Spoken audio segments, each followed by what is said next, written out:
ಆತ್ಮೀಯ ಯಾಚ್ 16 ನ್ಯೂಸ್ ಅರ್ಥಾತ್ ಹೇ ಸೀತಾರಾಮಗೆ ಸ್ವಾಗತ. ನಾನು ನಿಮ್ಮವ MI ಅಥವಾ ಮಲ್ಲಪ್ಪ ಜೋತಾವಾರ್. ಆದ್ಮೇಲೆ ಈಗ ತಾವು ದಿನ ಸುದ್ದಿಗಳನ್ನ ಅದರ ಜೊತೆಗೆ ವಿಶೇಷತೆಗಳನ್ನ ನೋಡ್ತಾ ಹೋಗಿ ವಿಶೇಷ ಈ ಮೊದಲನೇ ಸುದ್ದಿಯನ್ನು ನೋಡಿ.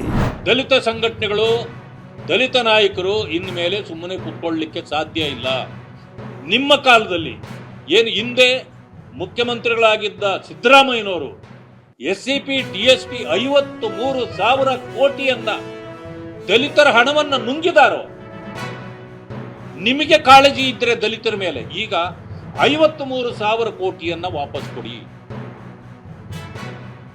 ಈಗ KPSCಯಲ್ಲಿ ಬ್ಯಾಕ್ಲಾಗ್ ಹುದ್ದೆಗಳನ್ನ ಪರೀಕ್ಷೆ ಇಲ್ಲದೆ ತುಂಬತಕ್ಕಂಥದ್ದಕ್ಕೆ ಈಗ ಹಣ ಪಡೆದು ಅವರ ಸೆಲೆಕ್ಷನ್ ಮಾಡಲಾಗಿದೆ. ಇದನ್ನು ತಕ್ಷಣ ನಿಲ್ಲಿಸಬೇಕು, ಮತ್ತೆ ಅವರು ಪರೀಕ್ಷೆ ಇಲ್ಲದೆ ಮೆರಿಟಿನ ಮೇಲೆ ತುಂಬಬೇಕು. ಇದು ನನ್ನ ಡಿಮ್ಯಾಂಡ್ ಇದೆ. ಮಾನ್ಯ ಮುಖ್ಯಮಂತ್ರಿಗಳು ತಕ್ಷಣ ಇದೆಲ್ಲವನ್ನು ಪರಿಹಾರ ಮಾಡಬೇಕು. ಇದೆಲ್ಲ ಇವತ್ತಾಗಿರ್ತಕ್ಕಂಥ ಭ್ರಷ್ಟಾಚಾರಕ್ಕೆ ಈಗ ಬೇರೆಯವರು ಹೊಣೆ ಹೊರಲಿಕ್ಕಾಗೋದಿಲ್ಲ. ಮಾತೆತ್ತಿದ್ರೆ RSS ಉಸ್ತುವಾರಿ ಸಚಿವರು ಎಲ್ಲೋಗಿದ್ದಾರೆ ಗೊತ್ತಿಲ್ಲ. ಅವರು RSSನ ಉಸ್ತುವಾರಿ ಸಚಿವರಿದ್ದಾರೆ ಈಗ ರಾಜ್ಯದಲ್ಲಿ. ದೇಶದಲ್ಲಿ ಎಲ್ಲೂ RSS ಉಸ್ತುವಾರಿ ಸಚಿವರಿಲ್ಲ, ರಾಜ್ಯದಲ್ಲೊಬ್ಬರು ಇದ್ದಾರೆ. ಪಾಪ ಬಹಳ ಉಸ್ತುವಾರಿ, ಅವರು ಬಹಳ ಆಸ್ಥೆಯನ್ನು ವಹಿಸಿ RSSನ ಬಗ್ಗೆ ಬಹಳ ಪ್ರಚಾರನೂ ಮಾಡ್ತಾರೆ. ಬಹಳ ಸಂತೋಷ. ಆದರೆ ನಾನು ಕೇಳ್ತೇನೆ RSS ಬಗ್ಗೆ ಅಷ್ಟೊಂದು ಗಮನ ಕೊಡೋರು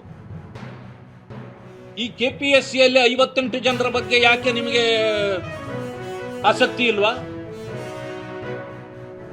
ದಲಿತರಿಗೆ ಆದ ಅನ್ಯಾಯದ ಬಗ್ಗೆ ನಿಮಗೆ ಆಸಕ್ತಿ ಇಲ್ವಾ? ಮಾನ್ಯ ಉಪಮುಖ್ಯಮಂತ್ರಿಗಳಾಗಿರ್ತಕ್ಕಂಥ ಡಾಕ್ಟರ್ ಪರಮೇಶ್ ಅವರನ್ನು ಕೂಡ ನಾನು ಕೇಳ್ತೇನೆ, ಈ ದಲಿತರ ಸಮಸ್ಯೆ ನಿಮಗೆ ಸಂಬಂಧ ಇಲ್ವಾ? ಕಾಕ್ರೋಚ್ ಪಾರ್ಟಿ ರಿಜಿಸ್ಟರ್ ಆಗಿದೆಯಾ? RSS ರಿಜಿಸ್ಟರ್ ಆಗಿಲ್ಲ. ಅವ್ರಿಗೆ ಎಲ್ಲಿಂದ ಹಣ ಬರ್ತದೆ ಅಂತ. ಮಾನ್ಯ ಸಚಿವರೇ, ದೇಶದಲ್ಲಿ ಜಂತರ್ ಮಂತರ್ನಲ್ಲಿ ಬಿರಿಯಾನಿ ತಿಂತಾವ್ರಲ್ಲ, ಅವ್ರಿಗೆ ಎಲ್ಲಿಂದ ಹಣ ಬರುತ್ತೆ ಹೇಳ್ರಿ ಮೊದಲು. ಎಲ್ಲಿಂದ ಪಿಜ್ಜಾ ಬರುತ್ತೆ ಹೇಳಿ ಮೊದಲು. ಯಾವ ದೇಶದಿಂದ ಹಣ ಬರುತ್ತೆ ಹೇಳಿ ಮೊದಲು. ಗೃಹ ಸಚಿವರಲ್ವಾ ತಾವು? ಮಾತೆತ್ತಿದ್ರೆ ಕೆರ್ಕೊಂಡು ನಿಂತ್ಕೊಳ್ತಿರಲ್ಲ, ಮೈ ಪರ್ಚ್ಕೊಂಡು. ಅದಕ್ಕೆ ಜನ ಸೋಷಿಯಲ್ ಮೀಡಿಯಾದಲ್ಲಿ ನಿಮ್ಗೆ ಆಗ್ತಾ ಇದ್ದಾರೆ. ಗೃಹ ಮಂತ್ರಿ ಯೋಗ್ಯರಿರಬೇಕಾಗಿತ್ತು. ಯೋಗ್ಯ ಗೃಹ ಸಚಿವರು ಆಗದಿದ್ದಕ್ಕೆ ಅವರ ಸಮಸ್ಯೆಗಳನ್ನ ಬದಿಗಿಟ್ಟು ಪ್ರಚಾರದ ಗೀಳಿಗಾಗಿ ಕೇವಲ ಅವರು ಬೆಳಗ್ಗೆಯಿಂದ ಸಂಜೆವರೆಗೆ RSS ಅನ್ನು ಗುಣಗಾನ ಮಾಡ್ಕೊಂಡೇ ಕೂತಿದ್ದಾರೆ. ಯಾಕಂದ್ರೆ ಅನುಭವವಿಲ್ಲದ ಕಾರಣ ಹೋಮ್ ಡಿಪಾರ್ಟ್ಮೆಂಟ್ ಇವರು ಹ್ಯಾಂಡಲ್ ಮಾಡಕ್ಕೆ ಗೊತ್ತಾಗ್ತಾ ಇಲ್ಲ ಅವರಿಗೆ. ಹೋಗ್ಲಿ, ಒಂದು 15 ದಿವಸ ಎಲ್ಲಾದ್ರೂ ಟ್ರೈನಿಂಗ್ ಆದ್ರೂ ಹೋಗಿ ಬನ್ನಿ, ಆ ಕೆಲಸ ಮಾಡಿ. ಟ್ರೈನಿಂಗು ಇಲ್ಲದೆ ಏನು ಇಲ್ಲದೆ ಬಂದಲ್ಲಿ ಕುತ್ಕೋಬಿಟ್ಟು ಕೆಲಸ ಮಾಡಕ್ಕಾಗದೆ ಬೇರೆ ಬೇರೆ ವಿಷಯಗಳನ್ನ ತಗೊಳ್ತಿರಲ್ಲ. ಹೋಗ್ಲಿ, ದಲಿತರ ವಿಷಯಗಳು ತಗೊಳ್ಳಿ. ಏನೇನು ಅನಾಹುತಗಳಾಗ್ತಾ ಇದೆ. Law and order situation totally ಮುಗ್ದೋಗ್ಬಿಟ್ಟಿದೆಯಲ್ಲ ಕರ್ನಾಟಕದಲ್ಲಿ. ಇವತ್ತೊಂದು ಪತ್ರಿಕೆಯಲ್ಲೂ ಬಂದಿದೆ, ಬಿಜೆಪಿಗರ ಮೇಲೆ ಮೊಟ್ಟೆ ಎಸೆದವರು ಕಾಂಗ್ರೆಸ್ ಶಾಸಕ ಪುತ್ರನ ಬೆಂಬಲಿಗರು. ಯಾರದು ಪುತ್ರ? ಕಾಂಗ್ರೆಸ್ ಶಾಸಕರ ಪುತ್ರ. ಪುಂಡಾಟ ಆಡುವ ಪುತ್ರ ಯಾರಿರ್ಬೋದು ಹೇಳಿ?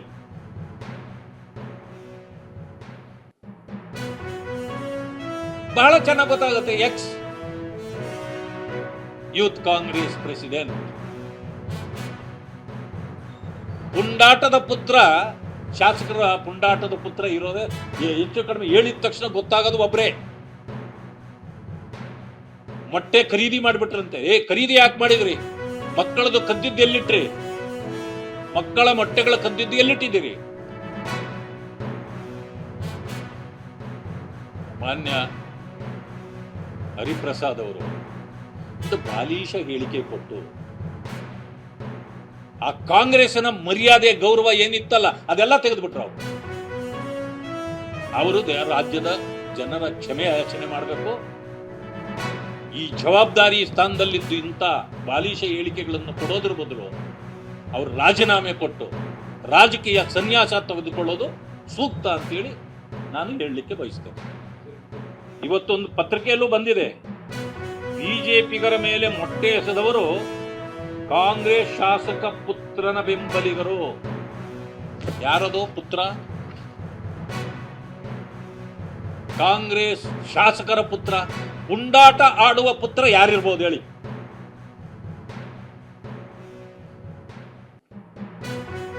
ಬಹಳ ಚೆನ್ನಾಗಿ ಗೊತ್ತಾಗುತ್ತೆ. Ex youth Congress president. ಪುಂಡಾಟದ ಪುತ್ರ, ಶಾಸಕರ ಪುಂಡಾಟದ ಪುತ್ರ ಇರೋದೇ ಹೆಚ್ಚು ಕಡಿಮೆ ಹೇಳಿದ ತಕ್ಷಣ ಗೊತ್ತಾಗೋದು ಒಬ್ರೇ. ಮೊಟ್ಟೆ ಖರೀದಿ ಮಾಡಿಬಿಟ್ರಂತೆ. ಖರೀದಿ ಯಾಕೆ ಮಾಡಿದ್ರಿ? ಮಕ್ಕಳದು ಕದ್ದಿದ್ದು ಎಲ್ಲಿಟ್ರಿ? ಮಕ್ಕಳ ಮೊಟ್ಟೆಗಳ ಕದ್ದಿದ್ದು ಎಲ್ಲಿಟ್ಟಿದ್ದೀರಿ? ಮಾನ್ಯ ಹರಿಪ್ರಸಾದ್ ಅವರು ಒಂದು ಬಾಲಿಶ ಹೇಳಿಕೆ ಕೊಟ್ಟು ಆ ಕಾಂಗ್ರೆಸ್ನ ಮರ್ಯಾದೆ ಗೌರವ ಏನಿತ್ತಲ್ಲ ಅದೆಲ್ಲ ತೆಗೆದುಬಿಟ್ರು. ಅವರು ರಾಜ್ಯದ ಜನರ ಕ್ಷಮೆ ಯಾಚನೆ ಮಾಡಬೇಕು. ಈ ಜವಾಬ್ದಾರಿ ಸ್ಥಾನದಲ್ಲಿದ್ದು ಇಂಥ ಬಾಲಿಶ ಹೇಳಿಕೆಗಳನ್ನು ಕೊಡೋದ್ರ ಬದಲು ಅವರು ರಾಜೀನಾಮೆ ಕೊಟ್ಟು ರಾಜಕೀಯ ಸನ್ಯಾಸ ತೆಗೆದುಕೊಳ್ಳೋದು ಸೂಕ್ತ ಅಂತೇಳಿ ನಾನು ಹೇಳಲಿಕ್ಕೆ ಬಯಸ್ತೇನೆ. ಇವತ್ತೊಂದು ಪತ್ರಿಕೆಯಲ್ಲೂ ಬಂದಿದೆ, ಬಿಜೆಪಿಗರ ಮೇಲೆ ಮೊಟ್ಟೆ ಎಸೆದವರು ಕಾಂಗ್ರೆಸ್ ಶಾಸಕ ಪುತ್ರನ ಬೆಂಬಲಿಗರು. ಯಾರದು ಪುತ್ರ? ಕಾಂಗ್ರೆಸ್ ಶಾಸಕರ ಪುತ್ರ. ಪುಂಡಾಟ ಆಡುವ ಪುತ್ರ ಯಾರಿರ್ಬೋದು ಹೇಳಿ?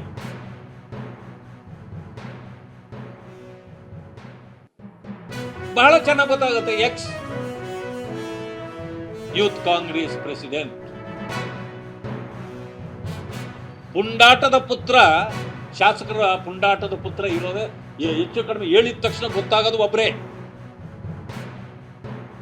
ಮೊಟ್ಟೆ ಖರೀದಿ ಮಾಡಿಬಿಟ್ರಂತೆ. ಖರೀದಿ ಯಾಕೆ ಮಾಡಿದ್ರಿ? ಮಕ್ಕಳದು ಕದ್ದಿದ್ದು ಎಲ್ಲಿಟ್ರಿ?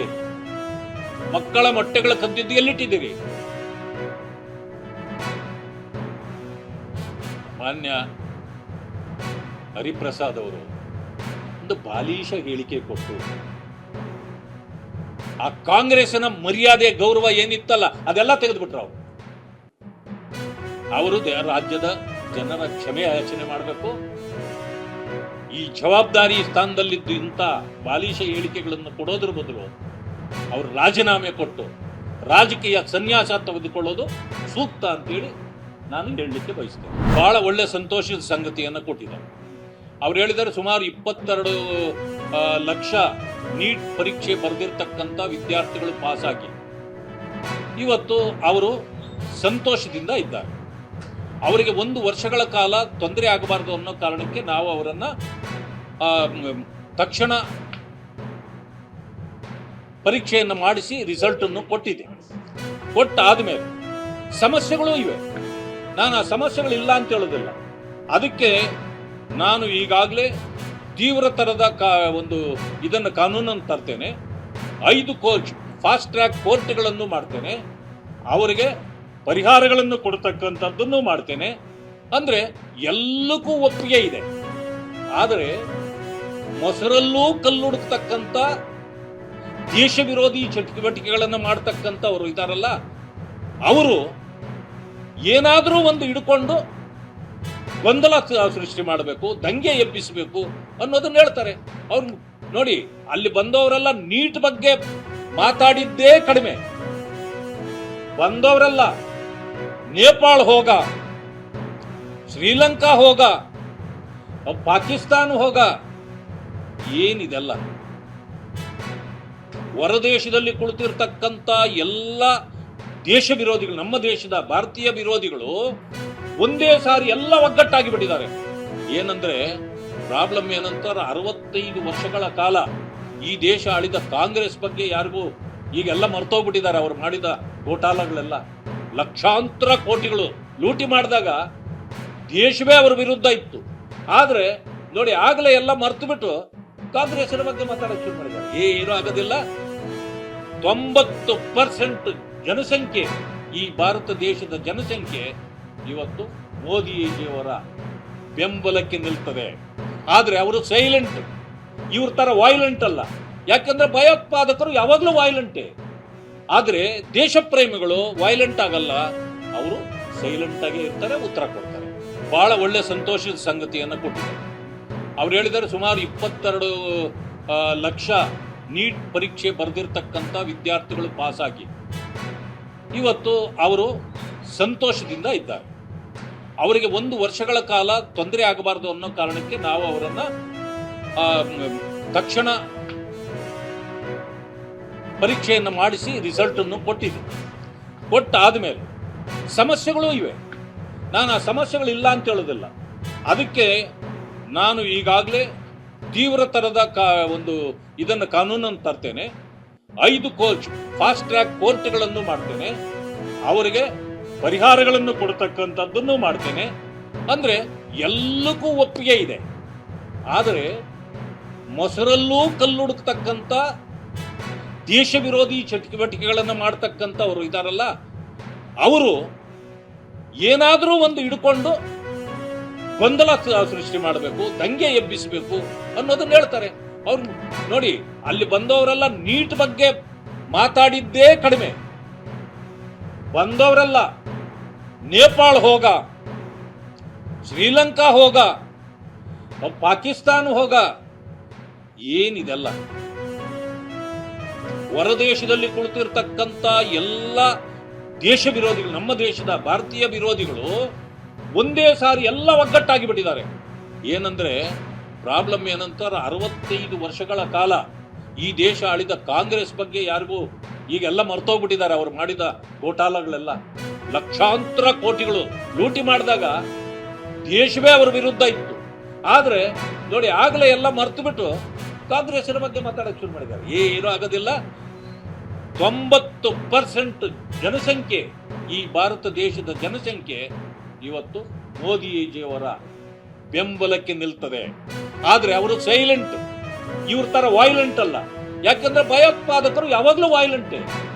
ಆದ್ರೆ ನನಗೆ ಒಂದು ನೋವಾಗಿದ್ದು ಸಂಗತಿ, ರಾಹುಲ್ ಗಾಂಧಿಯವರು ಕಾರಲ್ಲಿ ಕುತ್ಕೊಂಡು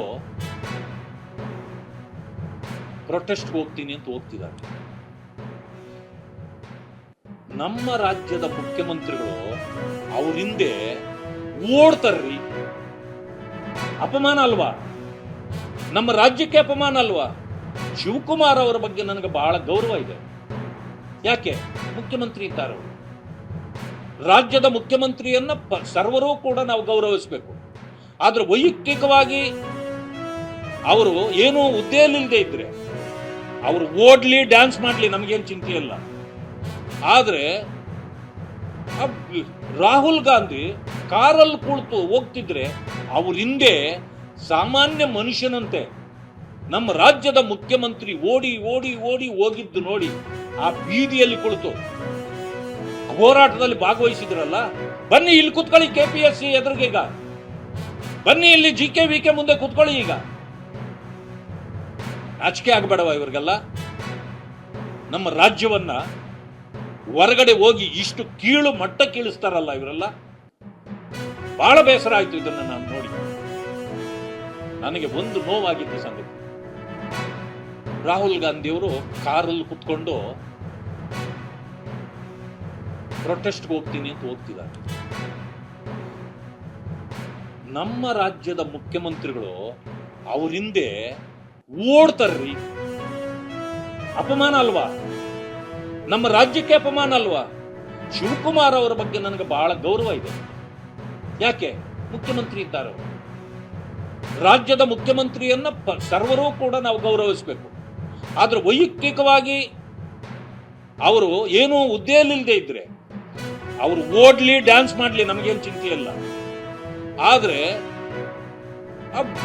ರಾಹುಲ್ ಗಾಂಧಿ ಕಾರಲ್ಲಿ ಕುಳಿತು ಹೋಗ್ತಿದ್ರೆ ಅವ್ರ ಹಿಂದೆ ಸಾಮಾನ್ಯ ಮನುಷ್ಯನಂತೆ ನಮ್ಮ ರಾಜ್ಯದ ಮುಖ್ಯಮಂತ್ರಿ ಓಡಿ ಓಡಿ ಓಡಿ ಹೋಗಿದ್ದು ನೋಡಿ ಆ ಬೀದಿಯಲ್ಲಿ ಕುಳಿತು ಹೋರಾಟದಲ್ಲಿ ಭಾಗವಹಿಸಿದ್ರಲ್ಲ, ಬನ್ನಿ ಇಲ್ಲಿ ಕುತ್ಕೊಳ್ಳಿ KPSC ಎದುರಿಗೆ, ಈಗ ಬನ್ನಿ ಇಲ್ಲಿ GK VK ಮುಂದೆ ಕುತ್ಕೊಳ್ಳಿ. ಈಗ ನಾಚಿಕೆ ಆಗಬೇಡವ ಇವ್ರಿಗೆಲ್ಲ? ನಮ್ಮ ರಾಜ್ಯವನ್ನ ಹೊರಗಡೆ ಹೋಗಿ ಇಷ್ಟು ಕೀಳು ಮಟ್ಟಕ್ಕೆ ಇಳಿಸ್ತಾರಲ್ಲ ಇವರೆಲ್ಲ. ಬಹಳ ಬೇಸರ ಆಯ್ತು ಇದನ್ನ ನಾನು ನೋಡಿ. ನನಗೆ ಒಂದು ನೋವಾಗಿದ್ದು ಸಂಗತಿ, ರಾಹುಲ್ ಗಾಂಧಿಯವರು ಕಾರಲ್ಲಿ ಕುತ್ಕೊಂಡು ಪ್ರೊಟೆಸ್ಟ್ಗೆ ಹೋಗ್ತೀನಿ ಅಂತ ಹೋಗ್ತಿದ್ದಾರೆ. ನಮ್ಮ ರಾಜ್ಯದ ಮುಖ್ಯಮಂತ್ರಿಗಳು ಅವ್ರ ಹಿಂದೆ ಓಡ್ತಾರ್ರಿ. ಅಪಮಾನ ಅಲ್ವಾ? ನಮ್ಮ ರಾಜ್ಯಕ್ಕೆ ಅಪಮಾನ ಅಲ್ವಾ? ಶಿವಕುಮಾರ್ ಅವರ ಬಗ್ಗೆ ನನಗೆ ಬಹಳ ಗೌರವ ಇದೆ. ಯಾಕೆ? ಮುಖ್ಯಮಂತ್ರಿ ಇದ್ದಾರೆ.